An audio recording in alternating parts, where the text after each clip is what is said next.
Hello student, my name is Gopal Rawat sir. आज हम आपको द्विघात समीकरण में एक्सरसाइज 4E पढ़ाएंगे। हमने आपको 4D एक्सरसाइज कंप्लीट करा दी थी।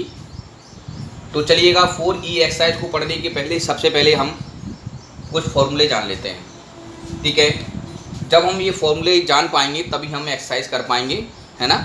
तो चलिएगा, सबसे पहले आप जानते हो द्विघात समीकरण क्या होता है, तो हम आपको बता देते हैं कि हमारा द्विघात समीकरण क्या होता है। ax² प्लस का bx प्लस का c बराबर 0 के मूल अल्फा तथा बीटा हो तब मूलों का योगफल, हमारे पास फॉर्मूला होता है मूलों का योगफल क्या होता है, अल्फा प्लस बीटा बराबर माइनस का b अपॉन ए। मूलों का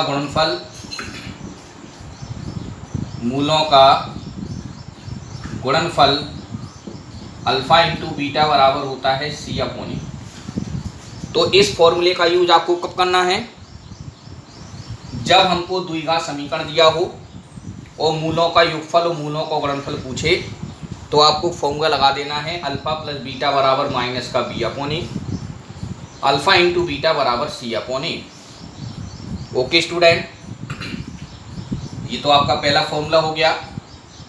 दूसरा है कि जब द्विघात समीकरण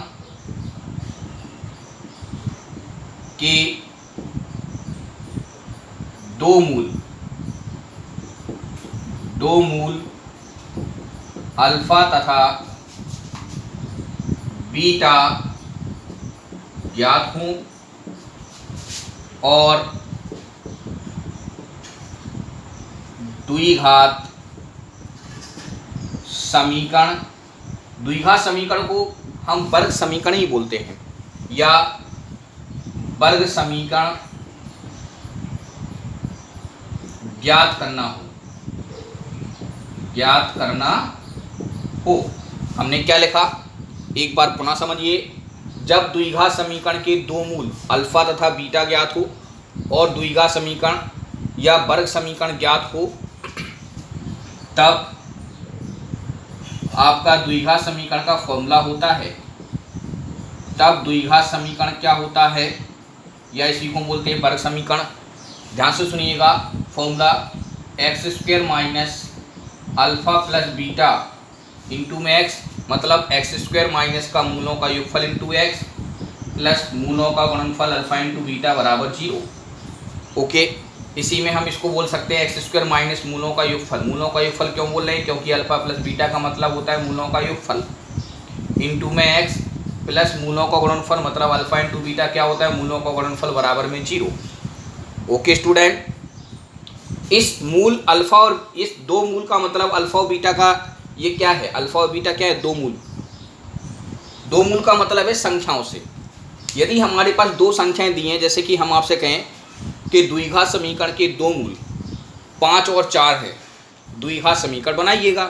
तो कैसे बनाओगे, सबसे पहले हम क्या करेंगे, उन दोनों संख्याओं को जोड़ देंगे। तो जोड़ने पर जो भी आंसर आएगा इधर लिख देंगे समीकरण में, क्योंकि समीकरण बनाना है, और उन्हीं दोनों का गुणा कर देंगे, तो जितना आंसर आएगा यहाँ लिख देंगे। तो आपका ये क्या हो जाएगा, वर्ग समीकरण बन जाएगा या द्विघात समीकरण बन जाएगा। ओके स्टूडेंट, तो इस प्रकार से आपके ये दो फॉर्मूले थे। अब हम आगे आपको बताते हैं, कई फॉर्मूले हैं। तो चलिएगा, अब हम आपको बताते हैं इसके द्विघात समीकरण में होता है विभक्तीकर। तो विभक्तीकर के बारे में जान लेते हैं।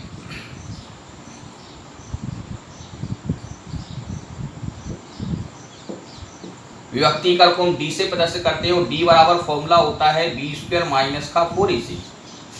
ठीक है, तो विभक्तीकर में आपका फॉर्मूला आ जाता है, विभक्तीकर में आपका विभक्तीकर को d से प्रदर्शित करते हैं, और d बराबर फॉर्मूला हो जाता है b² माइनस का 4ac। ठीक है, सवाल में कहा, उसने आपको सवाल दे दिया, जैसे कि मान के चलो कोई द्विघात समीकरण है 5x² प्लस का 4x प्लस का 8 इक्वल टू 0, ये आपका द्विघात समीकरण है। अब हमने आपसे कहा इसके विभक्तीकर निकालिए। तो विभक्ति का निकालने के लिए हम क्या करेंगे, फॉर्मूला लगाएंगे d बराबर बी स्क्वायर माइनस का 4ac।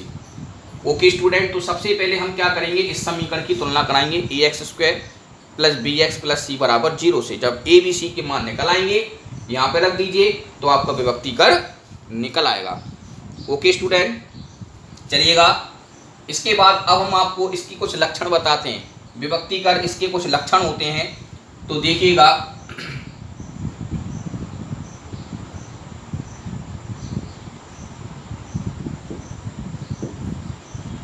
इसके कुछ लक्षण होते हैं। तो जैसे कि पहला है बी स्क्वायर माइनस का 4ac ग्रेटर देन 0। मतलब बी स्क्वायर माइनस 4ac का मतलब हो गया डी से, यानी कि डी बड़ा होगा 0 से, है ना। तब क्या होगा, तब आप लिखोगे तब दो भिन्न वास्तविक मूल होते हैं। ये आप कैसे समझोगे, जब हम आपको सवाल बताएंगे तब आपको समझ में आएगा। तब दो भिन्न वास्तविक मूल होते हैं।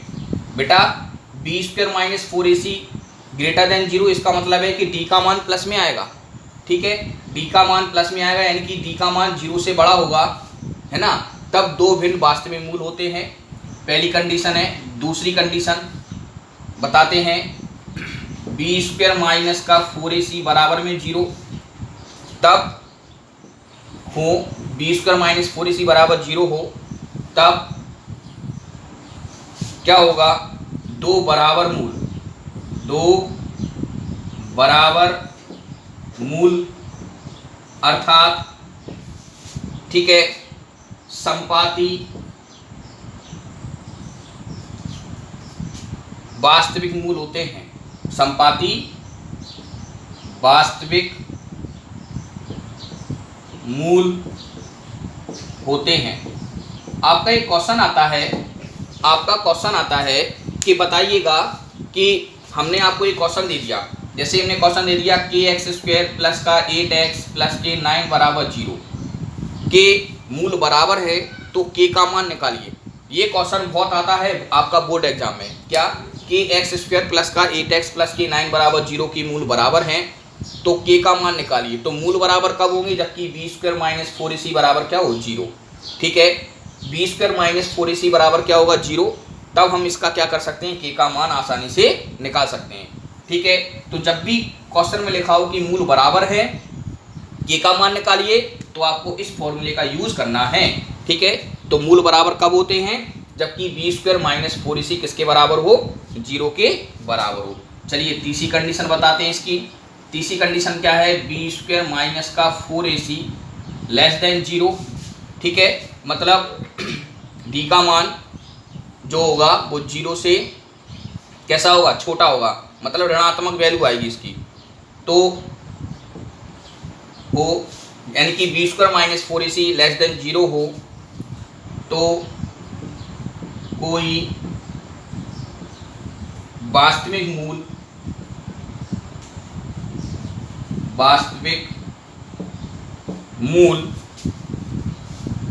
नहीं होते हैं, वास्तविक मूल नहीं होते हैं, या मूल काल्पनिक या अधिकल्पित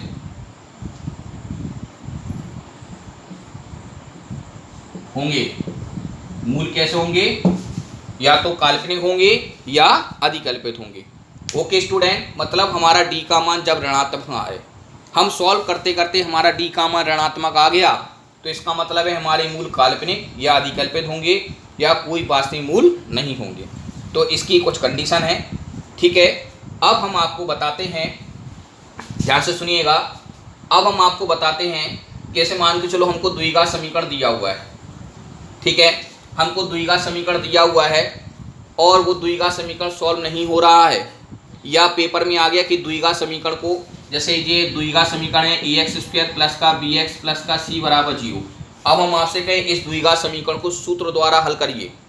हम आपसे कहें इस द्विघात समीकरण को सूत्र के द्वारा हल करो, तो इसकी एक विधि होती है, ठीक है, द्विघाती सूत्र होता है। द्विघाती सूत्र क्या होता है ना, जिसको हम बोलते हैं श्रीधराचार्य विधि। तो हम यहाँ पे यूज करते हैं उसका श्रीधराचार्य विधि का। हमारे पास द्विघात समीकरण दिया हुआ है और उन्होंने बोला कि इसको सूत्र द्वारा हल करिए, तो आपके पास फॉर्मूला हो जाता है x बराबर minus B plus minus under root में बी स्क्वायर माइनस का 4ac अपॉन में 2a। ये आपका फॉर्मूला है। इस फॉर्मूले का नाम होता है श्रीधराचार्य विधि। ओके स्टूडेंट, तो इस फॉर्मूले का नाम क्या है, श्रीधराचार्य विधि। तो फॉर्मूला क्या होता है, x बराबर minus B plus minus under root में B square minus 4ac upon 2a। ये आपका फॉर्मूला है। तो इस फॉर्मूले का यूज आपको कब करना है बताइएगा। इस फॉर्मूले का यूज आपको तब करना है जब आपको द्विघात समीकरण दिया है और वो कह रहा है कि सूत्र के द्वारा हल करिए। तो वो सूत्र आपका ये है, x बराबर minus B plus minus under root में B square minus 4ac upon 2a।